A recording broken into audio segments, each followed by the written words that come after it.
If I were asked, if somebody asked me what would you want people to know about Gene Cernan, I think the biggest thing would be that he considered himself to be a, middle American kid who had a big dream when he was a child and decided that that dream was worth pursuing, and ended up becoming the last person to walk on the moon, something that is absolutely incredible.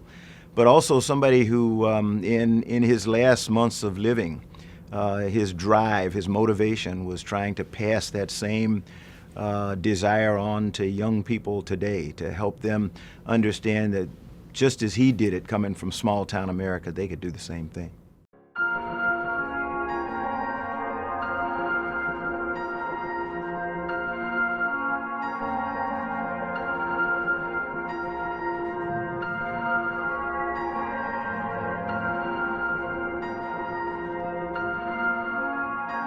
It's one small step for man, one giant leap for mankind. We choose to go to the moon. We choose to go to the moon in this decade and do the other thing. Not because they are easy, but because they are hard.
December 6, 1972.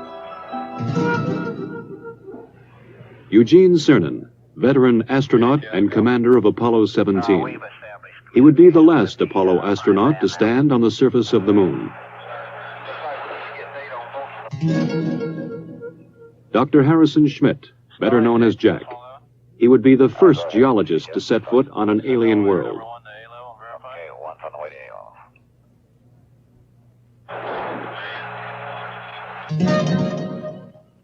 Ronald Evans, command module pilot.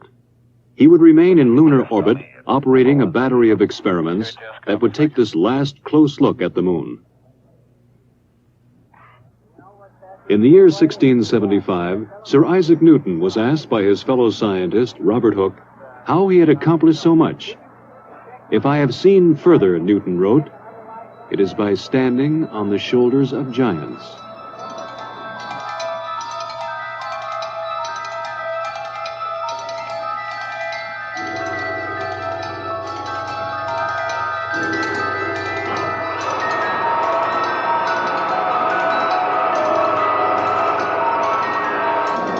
First-stage propellant tanks have been pressurized.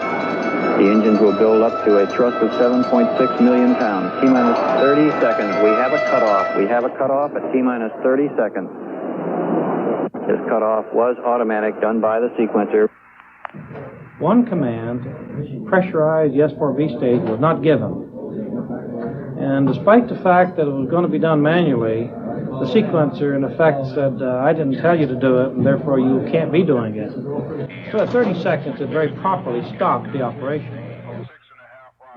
Most of the work was being done right off the firing room in the Launch Control Center at Kennedy.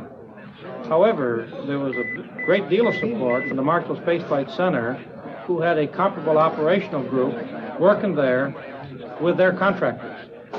So we concluded that we were safe, and we gave the word to jump route to one signal and proceed, which we did.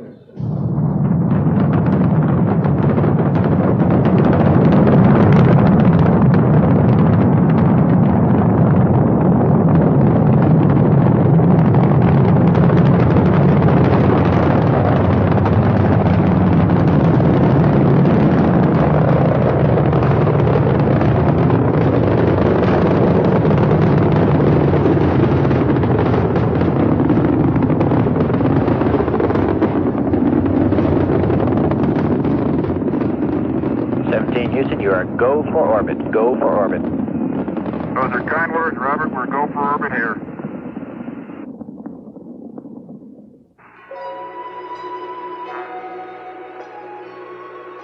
After checking out the spacecraft in Earth orbit, they burned out of orbit and headed toward the moon. Houston, we're right in the middle of a snowstorm. We're not there yet. Long way. Ron Evans, at the controls of the Command Module America, moved in to dock with the Lunar Module Challenger. They pulled Challenger free of the booster's third stage, then continued the 3-day coast to the moon. GNS, ATM, INCO. Even as Cernan, Evans, and Schmidt headed toward the moon, directly below the Apollo-17 control room, Flight Director Don Putty ran his crew through a launch simulation for the first Skylab. As you're probably well aware, we are still working on other programs, Skylab being the prime effort starting in the spring of next year. We're also working on the cooperative mission with the Russians, which will take place in 1975. And of course, we've got quite a few of the flight control team as well as other center elements involved in the work on the shuttle. So it's the start of a new era, I hope. Skylab, of course, will fly in the spring of next year with 3 men going up and spending 28 days, and then 2 months later after they land, we'll put 3 men up for 56 days. They'll come down, and 30 days later, another 3 will go 56 days. So a year of 73, calendar year, will certainly be a busy one from the standpoint of manned spaceflight. December 10th, 1972. America and Challenger went into orbit around the moon. Houston, this is America. You can breathe easier. America has arrived on station for the challenge ahead. The next day, December 11th, Cernan and Schmidt entered the lunar module and undocked.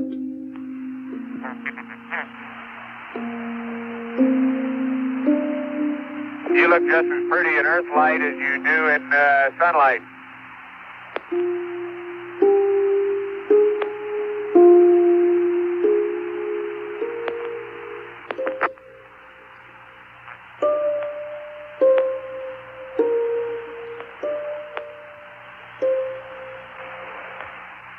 Roger, America.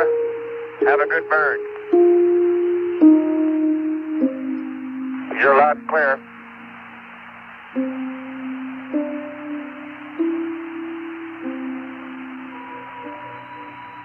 With the command module in the distance, they passed over their landing place, a valley in an area of the moon called Taurus Littrow. Here they hoped to find the youngest material yet sampled, and direct evidence of lunar volcanoes.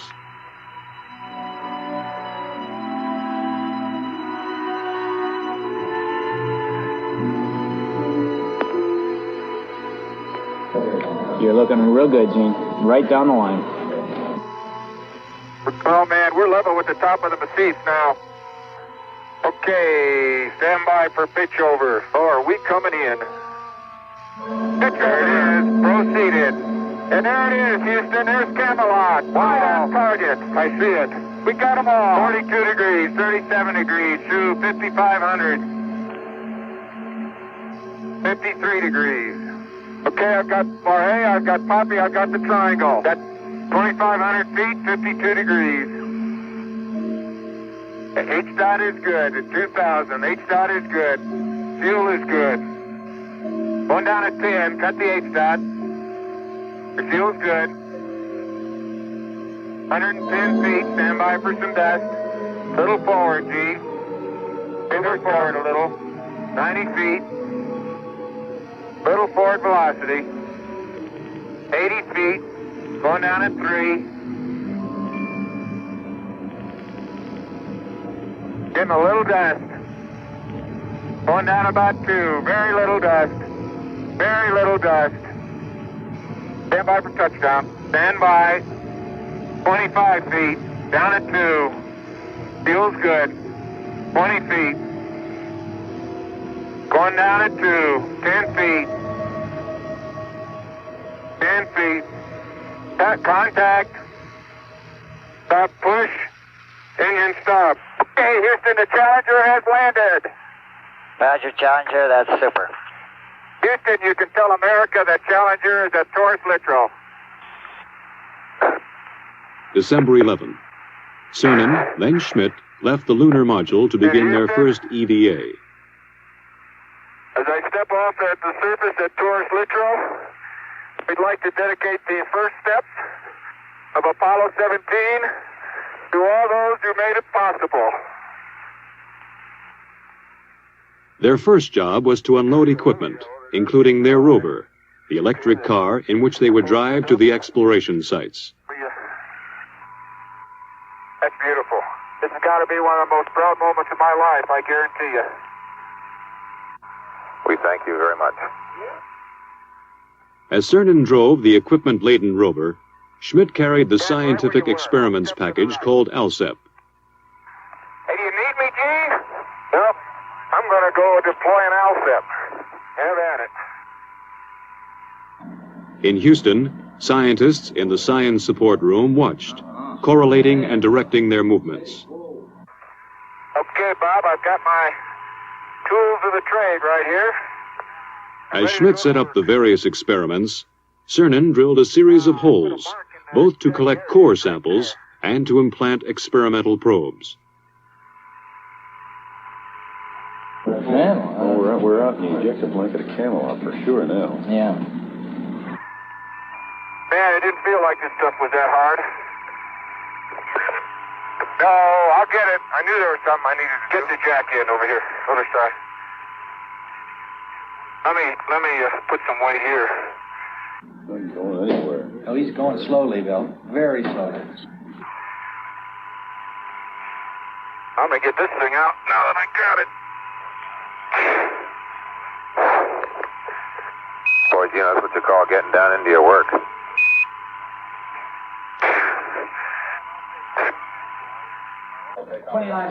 Yeah, that's 29 and a half minutes from now, but remember, they left this side a little bit late. There it is. Okay. Jim, you better make it clear to Parker that we got to pull out. On the moon and on the Earth, they were fighting time now. There are just so many hours of oxygen and water in the backpacks. So many hours of life in the vacuum of the moon. We're up in this area. There you go. Watch that cable. Cable. Oh! Cable. Watch the cable. Cable number 1. You know, they're all fixed, Lee. They'll break the whole world before they'll break the cable this time. With the ALSEP functioning, they left the site for a shortened sampling traverse. Well, many parts of the ALSEP are functioning very well. The heat flow experiment is working excellently. It's transmitting back temperature data. The cooling down is still cooling down from the drilling process, and in a few hours they should be starting to get true heat flow information. Let's see if I can't crack the corner and get that contact. See if I can't get it. Look at the boulders out there. Jesus. It was time to head back to the Challenger, activate experiments, and get back inside. Man. I was strolling on the moon one day in a merry, merry month of December. No, May. May's the month. May, that's right. May is the year of the month. As the astronauts rested, engineers in 2 nations were working out technical problems of the Apollo-Soyuz test program, the first joint Russian and American space mission. Well, the prime purpose of the Apollo-Soyuz joint mission is to prove out a compatible docking system and demonstrate that we have compatible operational procedures that will let 2 different countries dock in space. I think more than that, it has certainly a symbolic meaning of these 2 large powers learning to work together in space, which I believe are the new seas of mankind, the new frontiers, and work out solutions to problems wherein, although we're very competitive, we can still be cooperative and assist each other. And I think that this Apollo-Soyuz program stands for just that. Oh, what a nice day. Oh, funny, there's not a cloud in the sky, except in the earth. Think that'll stop the dust, They would have one task before they got to work exploring. The previous day, they had broken a rear fender of the rover. The dust thrown up was causing trouble. Apollo 16 commander John Young had worked that night in a pressure suit on a way to fix the fender. On the moon, the astronauts put it together. The fender section formed from a lunar map, molded with tape, then held in place with clamps from the Lunar Module telescope. It was a repair that would last the remainder of the mission. Then Schmidt moved out to place one of several explosive packages which would be detonated after they left the moon, mapping the lunar subsurface, much as earthly geologists explore for oil. Cernan would pick him up in the rover for the drive to the first site on this traverse, Station 2. They're somewhere along this rim where they can see. But they're dropping, Bill, so they must be coming across that thing. We're right where we wanted to be for Station 2, and it looks like a great place. Big blocks. It looks like quite a bit of variety from here. Different colors, anyway. Pretty hard, isn't it? That boulder's going to roll. Man, that is hard. Just don't stub your toe.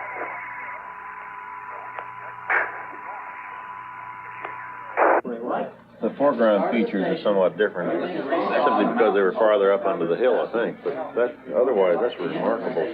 Powder, it's obviously very cohesive because the bottom of the core is not smooth; it's very jaggedy and fragmental-like. Gene's finished with the core tube, then we should be able to go. If we get that all pan. of that.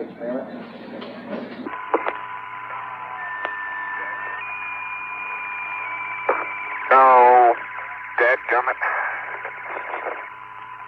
Jack Schmidt having a few problems.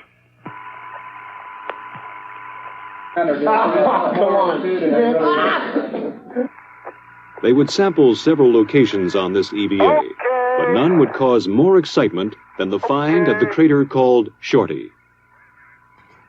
Oh, hey! There is orange soil. Well, don't move it till I see it. It's all over. Orange! Don't move it till I see it. I've stirred it up with my feet. Hey, it is! I can see it from here. It's orange. That's the volcanic mix. Yeah, silver's in bed. Somebody unplugged silver. Fantastic, sports fans. It's trench time. Jack, that is really orange. I think it's the most exciting we've come across since the beginning of the Apollo program. I believe that it's going to be the most rewarding of all the finds on Apollo. Light gray material on either side. Oh, man, that's incredible. Okay, Gene, we're going to have to... That's incredible. You need to get a down-sun color. There isn't enough time, Tony, to do it, no matter which way you want to do it. We need more time. We may have to split. We have to split 5 in a little bit. He's getting about 3 centimeters of wax. They got to leave at a certain time regardless of what we got. Willing to give up all the light mantle stuff. They had to leave Shorty Crater and its orange soil and push on. Time, the enemy of the lunar investigator on the moon and on Earth. I can't believe we sampled the whole... I can't believe we sampled the whole thing right on. The precious minutes had run out. Return to the rover, drive back to the Challenger, close out EVA-2. We'd like you to leave immediately. Okay. My golly, this time goes fast. As the last Apollo crew worked on the moon, the engineers on Earth prepared for tomorrow's day in space. I have a model here of the Space Shuttle. As you see, it resembles a double-wing airplane on top of a propulsion system. The system is going to be designed so all of the costly parts are reusable. Now that we're beginning to understand space, we're beginning to understand the potential, the economic potential. The need is to bring larger arrays of instrumentation up in space. The need to provide man with a real capability to work up in space. Okay, Bob, I'm on the pad, and it's about 4:30 a Wednesday afternoon as I step out onto the plains of Taurus Littrow. Beautiful valley. December 13th. Yesterday, they had explored the south end of the valley. Today, they would go north.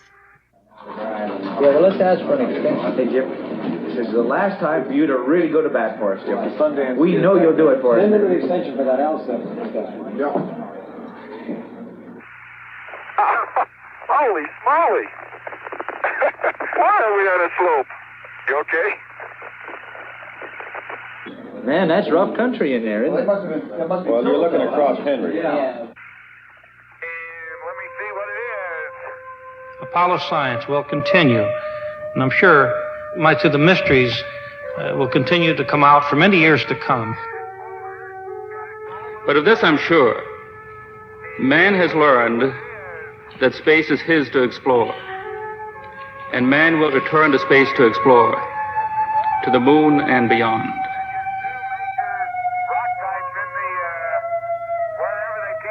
I'm firmly convinced that it's changed the whole basis of philosophy, including religion. I don't think that we've begun to see what the era of spaceflight really is. We've got a long way to go, and I hope I'm living when we leave this solar system on a venture to find another planet Earth.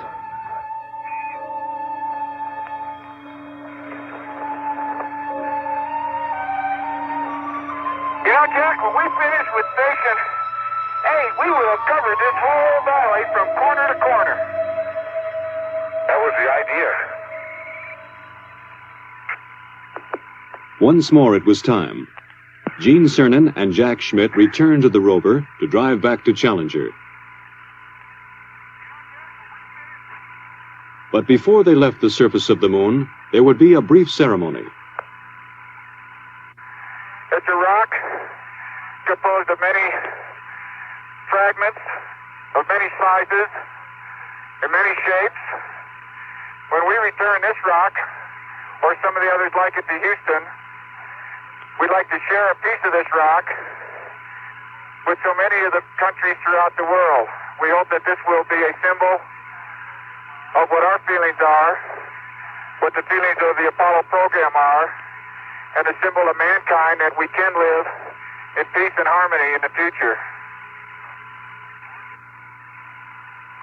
And a final word from the last man on the moon. I'd like to just let what I believe history will record, that America's challenge of today has forged man's destiny of tomorrow.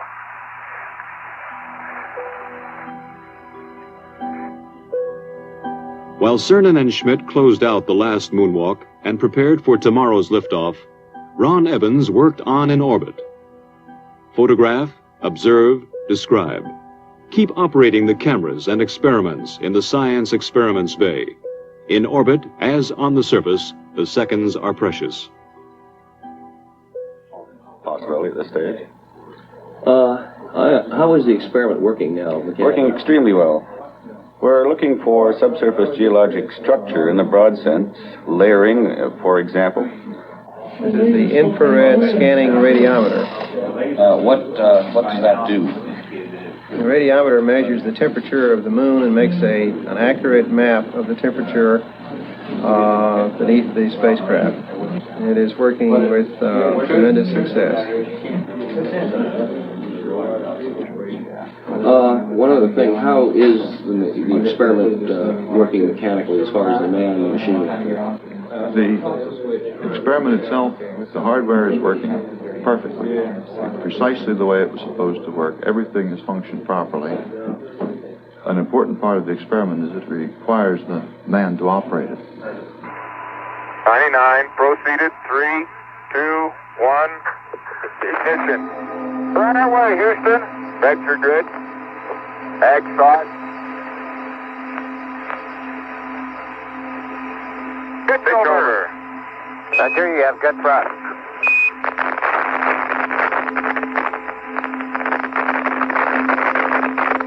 Okay, 30 seconds. 308 your number. Take out through 1,500 feet, and H-dot looks good. On the descent stage of Challenger, forever on the moon, they left a plaque reading, "Here man completed his first explorations of the moon, December 1972 AD. May the spirit of peace in which we came be reflected in the lives of all mankind." One revolution later, Cernan and Schmidt caught up with Evans and prepared for docking. Good to see you. Good to have you all back up here. It's been a good trip. Man, that Challenger's a beautiful vehicle. You betcha. December 16th. Burn out of lunar orbit and head home to Earth. Houston, America has found some fair winds and following seas, and we're on our way home. Hey, this is great. Talk about being a spaceman. This is it. December 17th. 170,000 miles from Earth. Ron Evans left the command module. Hello, Mom. We see you, Ron. Looking great. Okay. Hey, John. How you doing? Hi, Jamie. Evans was retrieving film canisters from the two cameras and the lunar sounding radar. Data vital to the scientists on Earth. And the lessons in. Before he got back inside, Evans took a last look at the crescent Earth. In 2 more days, they would be home. December 19th. They rode inside a 5,000-degree fireball through the atmosphere of Earth. Stowed in the spacecraft, almost 250 pounds of the moon. Oh, say, can you see by the dawn's early light what so proudly we hailed at the twilight's last gleaming, whose broad stripes and bright stars through the perilous fight o'er the ramparts we watched were so gallantly streaming, and the rocket's red glare, the bombs bursting in air, gave proof through the night that our flag was still there. Oh, say, does that star-spangled banner yet wave